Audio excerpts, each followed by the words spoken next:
Texas school shooting kills 18 children, 3 adults. An 18-year-old gunman opened fire Tuesday at a Texas elementary school, killing at least 18 children, officials said, and the gunman was dead.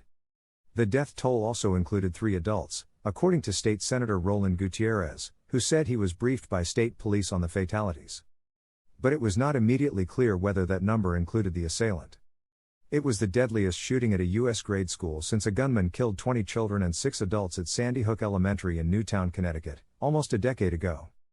And it came just 10 days after a gunman in body armor killed 10 black shoppers and workers at a supermarket in Buffalo, New York, in what authorities say was a racist attack. Federal law enforcement officials said the death toll was expected to rise.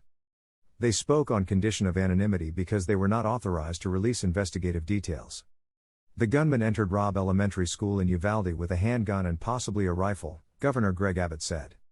Officials did not immediately reveal a motive, but the governor identified the assailant as Salvador Ramos and said he was a resident of the heavily Latino community about 85 miles, 135 kilometers, west of San Antonio.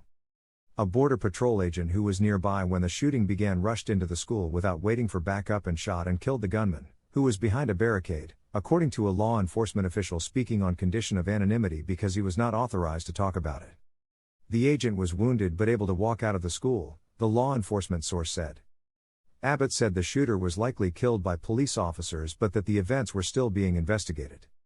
The school district's police chief, Pete Arredondo, said that the attacker acted alone. The massacre of young children was another gruesome moment for a country scarred by an almost ceaseless string of mass killings at churches, schools and stores. And the prospects for any reform in the nation's gun regulations seemed at least as dim as in the aftermath of the Sandy Hook deaths.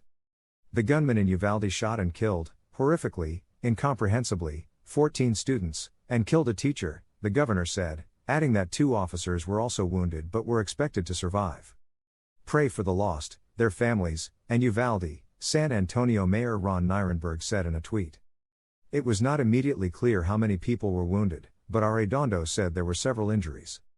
Earlier, Uvalde Memorial Hospital said 13 children were taken there. Another hospital reported a 66-year-old woman was in critical condition. Robb Elementary School has an enrollment of just under 600 students, and Arredondo said it serves students in the 2nd, 3rd and 4th grade. He did not provide ages of the children who were shot. This was the school's last week of classes before summer break. A heavy police presence surrounded the school Tuesday afternoon, with officers in heavy vests diverting traffic and FBI agents coming and going from the building. White House Press Secretary Karine Jean-Pierre said President Joe Biden was briefed on the shooting on Air Force One as he returned from a 5-day trip to Asia. Biden was scheduled to deliver remarks Tuesday evening at the White House. Uvalde is home to about 16,000 people and is the seat of government for Uvalde County. The town is about 75 miles, 120 kilometers, from the border with Mexico. Robb Elementary is in a mostly residential neighborhood of modest homes. The tragedy in Uvalde was the deadliest school shooting in Texas history, and it added to a grim tally of mass shootings in the state that have been among the deadliest in the U.S. over the past 5 years. In 2018, a gunman fatally shot 10 people at Santa Fe High School in the Houston area. A year before that, a gunman at a Texas church killed more than 24 people during a Sunday service in the small town of Sutherland Springs. In 2019, another gunman at a Walmart in El Paso killed 23 people in a racist attack. The shooting came days before the National Rifle Association annual convention was set to begin in Houston. Abbott and both of Texas' U.S. senators were among elected Republican officials who were the scheduled speakers at a Friday leadership forum sponsored by the NRA's lobbying arm. In the years since Sandy Hook, the gun control debate in Congress has waxed and waned. Efforts by lawmakers to change U.S. gun policies in any significant way have consistently faced roadblocks from Republicans and the influence of outside groups such as the NRA. A year after Sandy Hook, Senators Joe Manchin, a West Virginia Democrat, and Patrick J. Toomey, a Pennsylvania Republican, negotiated a bipartisan proposal to expand the nation's background check system.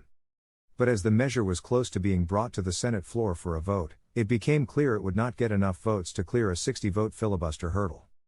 Then President Barack Obama, who had made gun control central to his administration's goals after the Newtown shooting, called Congress' failure to act a pretty shameful day for Washington. Last year, the House passed 2 bills to expand background checks on firearms purchases. One bill would have closed a loophole for private and online sales. The other would have extended the background check review period. Both languished in the 50-50 Senate, where Democrats need at least 10 Republican votes to overcome objections from a filibuster.